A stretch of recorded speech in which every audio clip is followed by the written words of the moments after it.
मैं डॉक्टर पुष्पा कुमारी, assistant professor, स्नातकोत्तर हिंदी विभाग, SM महाविद्यालय भागलपुर, बिहार में कार्यरत हूँ। आज मैं तिलका मांझी भागलपुर विश्वविद्यालय भागलपुर के स्नातकोत्तर हिंदी विषय के द्वितीय सेमेस्टर के विद्यार्थियों को उनके पंचम पत्र में इकाई 4 के अंतर्गत हिंदी गद्य के अंतर्गत आंचलिक उपन्यास की विषयगत विशेषता इस शीर्षक पर व्याख्यान दूंगी। आंचलिक उपन्यास की विषयगत विशेषता। आंचलिक उपन्यास वह उपन्यास है जिसमें जीवन की मुख्य सभ्य नागर सुसंस्कृत धारा से कटे किसी पिछड़े भूखंड और वहाँ के अनपढ़ अविकसित जनजाति के लोगों के जीवन का समग्र बहुभावार्थ चित्र पूरी बेबाकी यथार्थ दृष्टि से प्रस्तुत किया जाए। वे आंचलिक उपन्यास की कथ्य संबंधी निम्नलिखित विशेषताएं बताई। पहला, अंचल का क्षेत्र, भौगोलिक स्थिति, प्रकृति, जलवायु। दूसरा, अंचल की जीवन यापन विधि, भोजन, वेशभूषा, आवास, व्यवसाय, व्यसन। तीसरा, अंचल के निवासियों की चेतना, मान्यताएं, सामाजिक गठन। चौथा, सामाजिक संबंध, मनोरंजन के साधन जैसे लोक कथा, गीत, नृत्य आदि, उत्सव, रीति रिवाज आदि।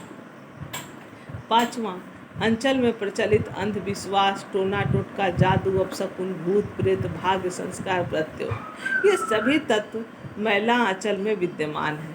साथ ही लेखक की दृष्टि यथार्थपरक है।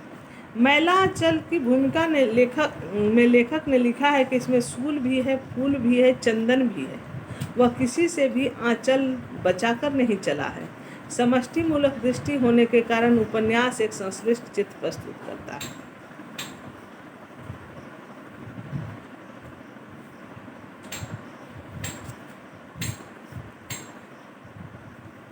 अंचल निवासियों की आधी दैविक चेतना।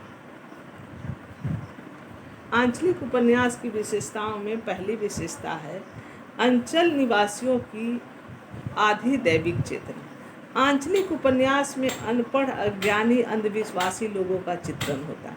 अतः लेखक अंचल में व्याप्त अंधविश्वासों, रूढ़ियों, सगुन अपसगुन, जादू टोना, भूत प्रेत आदि में विश्वास के चित्र भी प्रस्तुत करता है। दूसरा, अंचल की राजनीतिक तथा आर्थिक स्थिति। आंचलिक उपन्यासकार अपने उपन्यास के लिए प्रदेश विशेष को ही नहीं चुनता, एक विशिष्ट कालखंड को भी चुनता है और तब प्रदेश विशेष में किसी विशिष्ट कालखंड के अंतर्गत होने वाली राजनीतिक उथल पुथल तथा धार्मिक स्थिति का चित्रांकन करता है।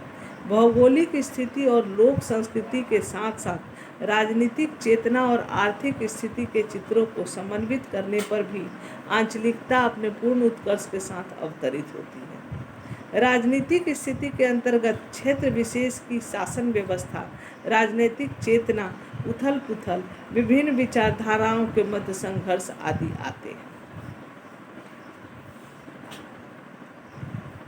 तीसरी विशेषता, लोक संस्कृति का चित्रण। आंचलिक उपन्यास की विशिष्टता है आंचल विशेष की लोक संस्कृति के जीवंत चित्र प्रस्तुत करना। लोक संस्कृति के अंतर्गत आते हैं लोकगीत, लोक नृत्य, लोक कथाएं, उत्सव, पर्व, त्योहार आदि।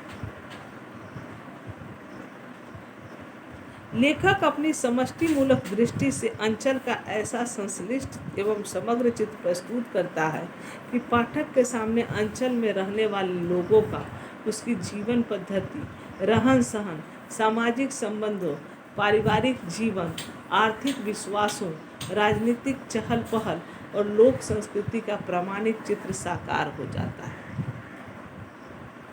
आंचलिक उपन्यास की पांचवी विशेषता है जन जागरण के संकेत।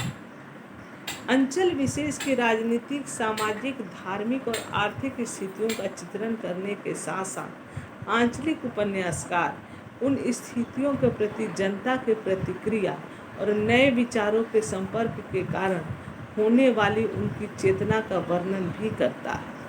रूढ़ अंधविश्वासों, सामाजिक अनीतियों, प्रशासन की जातियों, अनाचार, रिश्वत, बेईमानी, स्वार्थपरता आदि के विरुद्ध उत्क्रांति की लहर का संकेत कर वह जागरूक और सजग जनता को करवट लेती हुई समग्र चेतना को संपूर्ण रूप में चित्रित करता है। इस प्रकार निष्कर्ष स्वरूप हम कह सकते हैं कि आंचलिक उपन्यास की विशेषताएं मूलतः अंचल विशेष में ही मिल जाते हैं और अंचल विशेष का रूप आंचलिक उपन्यास का पर्याय है। धन्यवाद।